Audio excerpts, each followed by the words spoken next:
product of a Jesuit education. In the United States, there are many Jesuit universities, but only one Dominican university.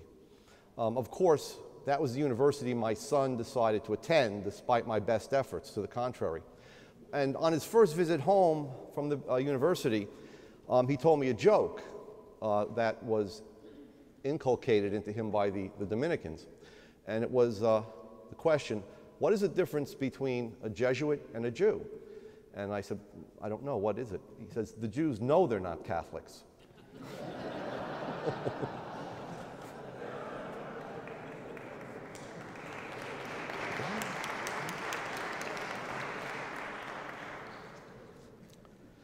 Oh, one other note on my biography. I'm no longer the graduate chair at Pace. They finally found out I'm an Austrian after 7 years. No, I stepped down. Okay, my topic is on inflation or the effects of inflation on morality and society, but I've really expanded it a little bit more in investigating the topic. So let me just give a brief introduction. Part of my paper is actually on some of these crazy plans for that many American famous macroeconomists have put forward to destabilize the value of the dollar. That is, to threaten to flood the economy with money so that people become panicked, both businesses and households, and begin spending to get us out of the so-called liquidity trap. So whatever other destructive consequences emerge from our global financial crisis, its most dangerous effect is to have made hyperinflation a distinct possibility in the foreseeable future. Now note, I said possibility, not probability.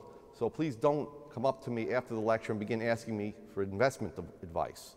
That's what Tom DiLorenzo is here for. This possibility is not merely or even mainly a result of the Fed's doubling of its balance sheet or the 20-fold increase in total bank reserves it has engineered. Rather, it is a result of the radical change in the intellectual landscape that has occurred among the macroeconomics profession. Macroeconomists who 5 or more years ago were hailing the Fed as an inflation fighter are now advocating that the Fed deliberately stimulate inflationary expectations and destroy the public's confidence in the future value of the dollar. They argue that only this policy will induce households and businesses to begin spending and extricate the U.S. economy from the so-called liquidity trap. Paul Krugman, Gregory Mankiw, even Ben Bernanke have all explicitly proposed that the Fed threaten to destroy the value of the dollar and create panic spending among the population. Okay, then later on they'll worry about heading off the hyperinflation. Now, although I have this in my paper, I will not go into their statements and proposals here, and some are rather bizarre, but rather give an analysis of one of the most devastating consequences of the hyperinflationary outcome that is a possibility. Okay, it has been well documented by economists and historians that hyperinflation, in destroying the value and function of money, makes economic calculation impossible and leads to economic and social disintegration and widespread poverty. What is not so clearly understood is that during periods of rapid inflation, the inability to calculate undermines the very nature of property and causes a withering of human personality, which is inextricably bound up with property ownership. By eliminating the means of appraising and comprehending one's property, hyperinflation eliminates the very basis of independent human existence and personality under the social division of labor. The inevitable result is a dissolution of the society of voluntary contract and its replacement by a hegemonic order in which property and personality is collectivized. The central role of money and property in the formation of the individual human personality under the social division of labor has yet to be investigated in any depth, and I will not attempt to do so here. However, important insights into the effect on human personality of the destruction of calculation and property can be gained by studying the historical episode of the German hyperinflation. As a general medium of exchange, money is the tool of calculation and the preeminent store of value.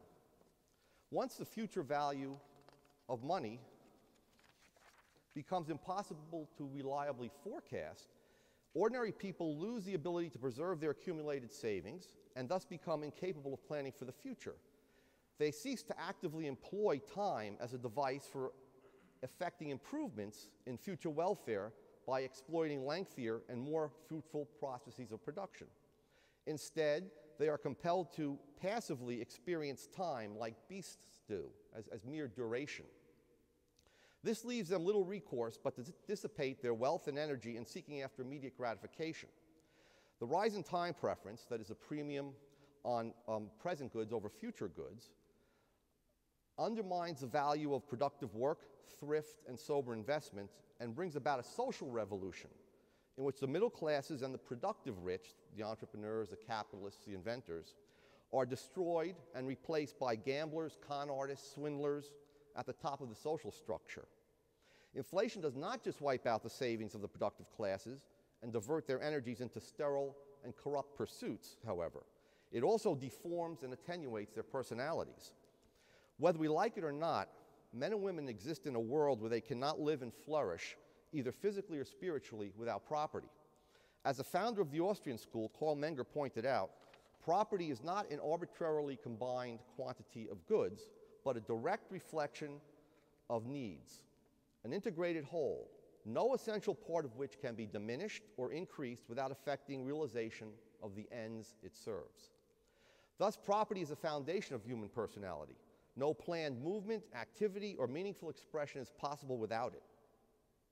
For human personality is not the spontaneous projection into the external world of random inner urges that we observe in the behavior, let's say, of a child. Personality is the external projection of a deliberately planned mode of individual being and becoming. As such, it involves a self-conscious arrangement of activities whose pursuit requires a carefully chosen structure of means, which is property. Property is therefore not a haphazard collection of things that can be completely described in physical terms, but it's a coherent, objective embodiment of the deepest yearnings and aspirations of the human spirit. In a real sense, then, property defines and delimits an individual's personality. One cannot be whatever one wants to be. He is rigidly limited by the means at his disposal. One is not truly a physician, software engineer, restaurateur, until he can acquire the necessary complementary goods for producing the product or service. Nor can one even consistently pursue leisure or vocational activities without possessing specific concrete means. Thus, one is not a fisherman without fishing tackle and access to a boat and so on. One is not a golfer or gardener without the various tools necessary. Furthermore, in an exchange economy, it is economic calculation based on money prices that gives meaning to a collection of different kinds of concrete goods and enables the actor to transform these goods into an integrated structure of property suited to his system of ends. Without money prices and estimated price appraisements of future goods to guide him, a person is unable to specialize in a particular profession or business because he can never know whether these activities will help sustain his existence. Furthermore, one does not know the degree of his success or his position in the social order unless he can calculate the monetary value of his possessions. Has he achieved eminence or suffered crushing disappointment? Is he prince or pauper?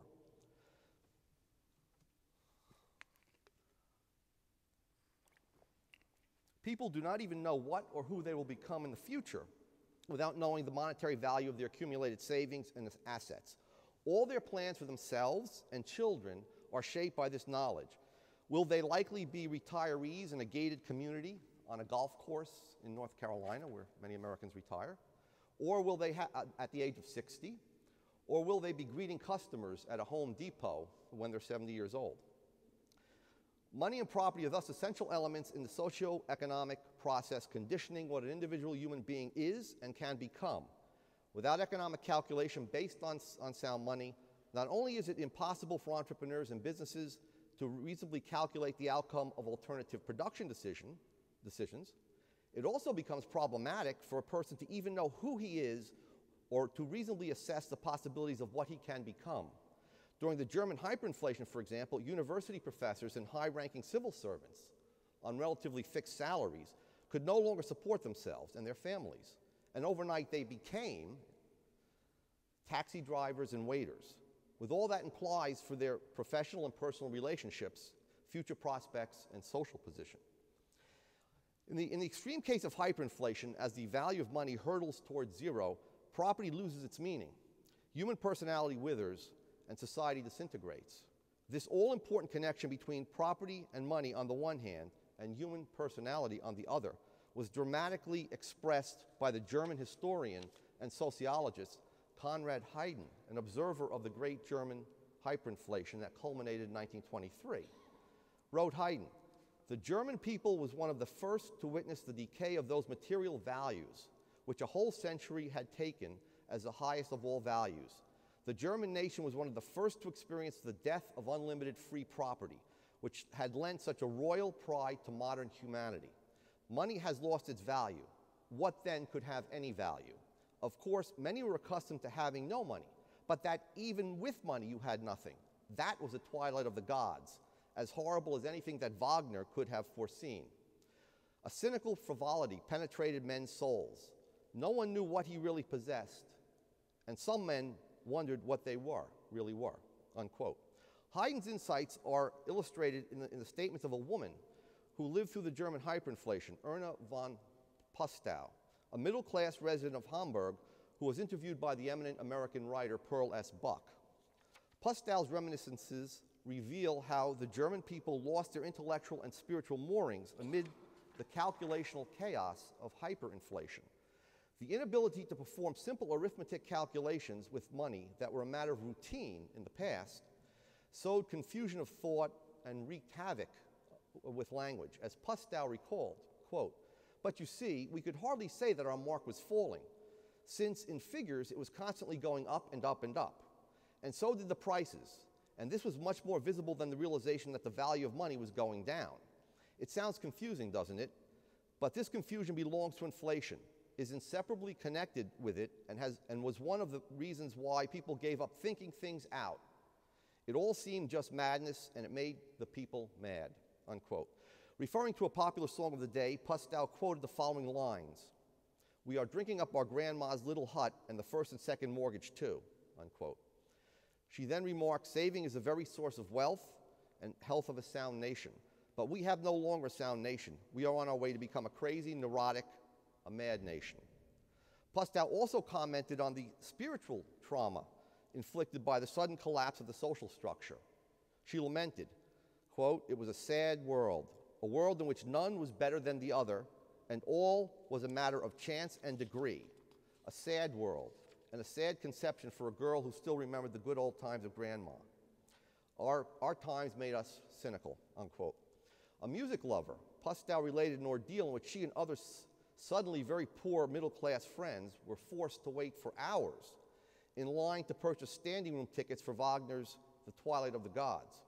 Most of the seats in the theater had been bought by dilettantes who chose to attend not because they were genuine music lovers, but because they had gained a windfall from inflation.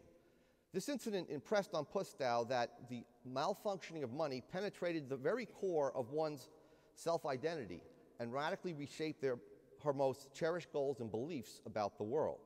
So she stated, "Wagner's gods set fire to the entire world, yet they did it for great things, for heroic deeds, for love, for this beautiful thing, love.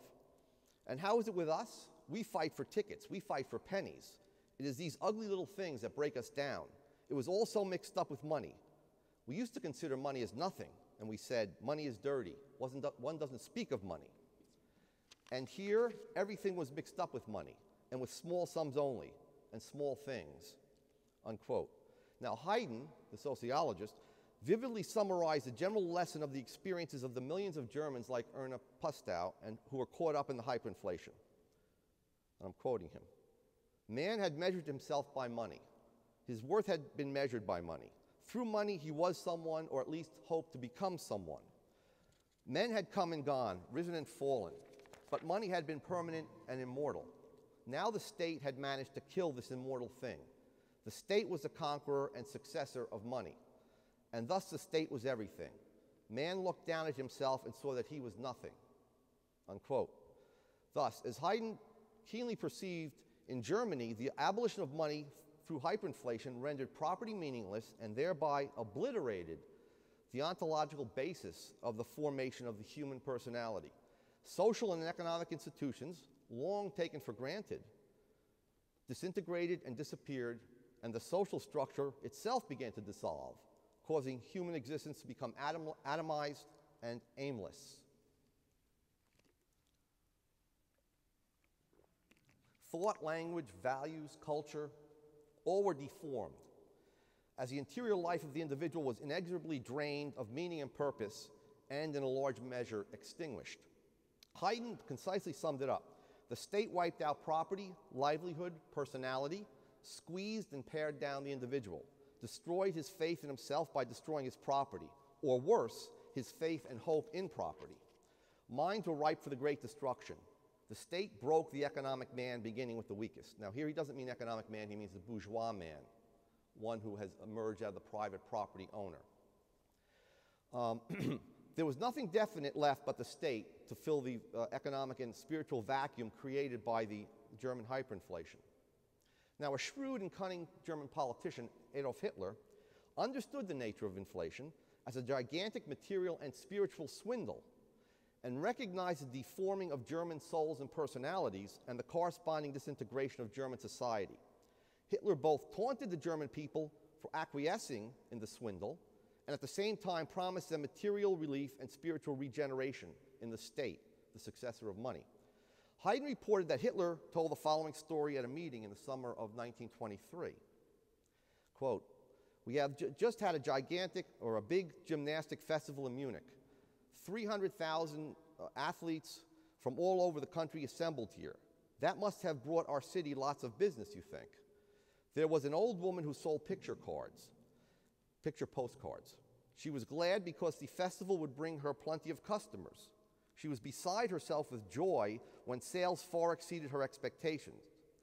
Business had really been good, or so she thought. But now the old woman is sitting in front of an empty shop crying her eyes out.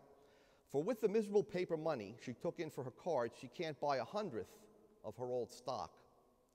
Her business is ruined, her livelihood absolutely destroyed. She can go begging. And the same despair is seizing the whole people. We are facing a revolution," unquote. Hitler perceptively noted that once the government had begun to run the printing press full time, his words, it was from that moment doomed to continue the swindle, his word, until the bitter end of a hyperinflationary breakdown. Stopping the monetary expansion would reveal to workers that most of their real income was being siphoned off to pay for reparations to foreign powers and to the various welfare programs of the social democratic state of Weimar.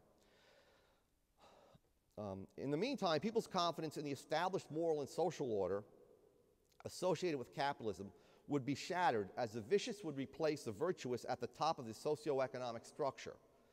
And Hitler proclaimed this in his newspaper, his daily newspaper in 1923. He said, "The government goes on calmly printing these scraps, because if it stopped, that would mean the end of the government. Because once the printing press is stopped, and that is a prerequisite for the stabilization of the mark," Hitler understood that, "the swindle would at once be brought to light.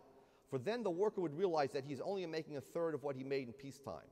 Believe me, our misery will increase. The scoundrel will get by, but the decent, solid businessman who doesn't speculate will be utterly crushed. First the little fellow on the bottom, but in the end, the big fellow on top too. But the scoundrel and swindler will remain, top and bottom. The reason? Because the state itself has become the biggest swindler and crook, a robber's state," unquote. Now, although Hitler spoke more truly and perceptively about the nature and effects of inflation than the current Fed chairman and establishment macroeconomists, his intent was not to present a program for abolishing the robber's state and restoring sound money, private property, and the moral and social order of capitalism. Rather, Hitler sought to frighten and shame the propertyless, demoralized, and atomized German people into abandoning the opportunistic and short-sighted social democratic politicians of the Weimar Republic and to seek salvation in a dictatorial state run by his National Socialist movement. Accordingly, Hitler warned that people who were earning billions of marks would literally starve to death. The farmer will stop selling his products for the worthless billions, quote, with which he can paper his outhouse on the manure heap, unquote. What Hitler hoped to bring about was what he called the revolt of the starving billionaires. According to Hitler, quote, if the horrified people can starve on billions, they must arrive at this conclusion. We will no longer submit to a state which is built on the swindling idea of the majority. We want dictatorship, unquote. Hitler, however, used more than fear to motivate his listeners. He capitalized on the self-contempt of those who had been swindled out of their property and moral values and whose sense of self had been shattered. He saw that persons such as these had reverted to the unformed state of adolescence and were ready to follow a leader, to reconstruct their own moral codes and personalities according to the artificial collectivist and nationalist idea projected in the leader's twisted vision. Hitler addressed and chastised the German people accordingly. The German people is made up of children, for only a childless people will accept million-mark notes. True, a third of the German people are heroes, but another third are fools, and the last third are cowards. True strength is the quality of a few men, or else we would not have the word hero. The masses consist of average men. Democrats, cowardly men, choose the most cowardly as their leaders so they won't have to show courage. And they choose the stupidest among the stupid so that everyone can have the feeling that he's a little bit better than the leader. A people subjected to the decisions of the minority is on the road to ruin, unquote. Now, Haydn, the sociologist who was observing Hitler's rise, insightfully connected Hitler's aim in his speeches on hyperinflation with the derangement of Hitler's own personality as a product of the same moral, economic, and social catastrophe of hyperinflation.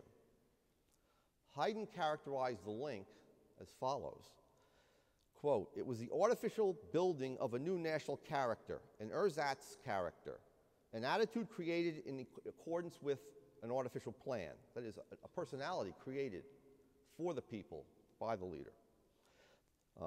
Going on, the people dream, and the soothsayer tells them what they are dreaming. This continuous, domineering, yet intimate conversation with the people could only be carried on by a man who was people and enemy of the people in one. A torn personality who felt himself a trampled fragment of the people in his own downtrodden, miserable nonentity, and rebelled with the people against this destiny, but who at the same time was convinced of the absolute necessity of trampling, coercing, and shaking the master's fist. Hitler not only utilized this theme of degeneration and reconstruction of personality as a rhetorical device, he developed it into one of the fundamental principles of the National Socialist philosophy. In a chapter entitled Personality and the Conception of the Folkish State in Mein Kampf, Hitler went on to elaborate his vision of the National Socialist state, whose, quote, chief task was educating and preserving the bearer of the state.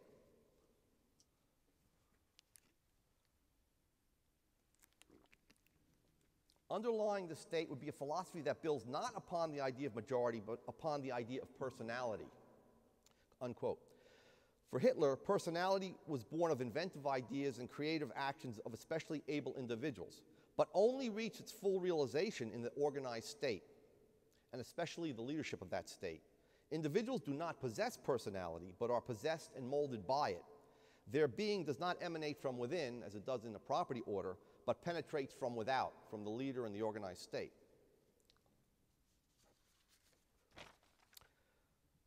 According to Hitler, this selective process of personality is the most natural principle. It pervades and organizes all fields of human endeavor, including thought, art, and economic life. Indeed, quote, the idea of personality is everywhere dominant, its authority downward, and its responsibility toward the higher personality. So Hitler gave this warped theory of personality built on the dissolution of personality based on the property order. However, personality is stifled and incompletely realized because it is prevented from entering political life by the antithetical principle of majority, according to Hitler. So Hitler argued the best state constitution and state form is that which raises the best minds in the national community to leading position and leading influence. Within a decade of the publication of these words, Hitler was to have the state that would displace private property as a shaper of human personality. Now let me conclude. The German hyperinflation is a concrete example of how the destruction of property affected human personality formation among a particular people in a given historical epoch. Nonetheless, it illustrates a link between property and personality that is based on the universal principles established by praxeology, the same science of human action that encompasses sound economics. In contrast, the mechanistic, compartmentalized, and hypermathematical discipline that is contemporary macroeconomics can never begin to grasp the full moral and socially normative of hyperinflation. Its narrow specialized practitioners are not even conversant with all branches of economics, let alone the allied disciplines of history, sociology, psychology, and political philosophy. A working knowledge of the main conclusions of the latter disciplines is necessary for an economist who seeks to fully explain the causes and consequences of a complex economic event such as the German hyperinflation in 1923 or the Great Depression of the 1930s. As Friedrich Hayek pointed out, quote, "Nobody can be a great economist who's only an economist. And I'm even tempted to add that the economist who's only an economist is likely to become a nuisance, if not a positive danger," unquote. Certainly, macroeconomists like Bernanke, Krugman, and Mankiw are a positive danger, in Hayek's words, as they casually contemplate the deliberate creation of inflationary expectations to free us from some imaginary liquidity trap. But there is also an important sense in which they are not really economists at all, because from its beginnings as a systematic science in the 18th century and before, particularly here, okay, beginning in the 15th century, the central concept of economics has been scarcity and how human beings deal with scarcity. Yet, as Hayek perceptively noted many years ago, Keynes's economics, upon which modern macroeconomics is founded, quote, "is a system of economics which is based on the assumption that no real scarcity exists. And the only scarcity with which we need concern ourselves is the artificial scarcity created by the determination of people not to sell their services and products below arbitrarily fixed prices." In Keynes's view, all productive resources, including all kinds of labor and capital, therefore exist in idle superabundance, solely because there is a scarcity of money available to set them to work.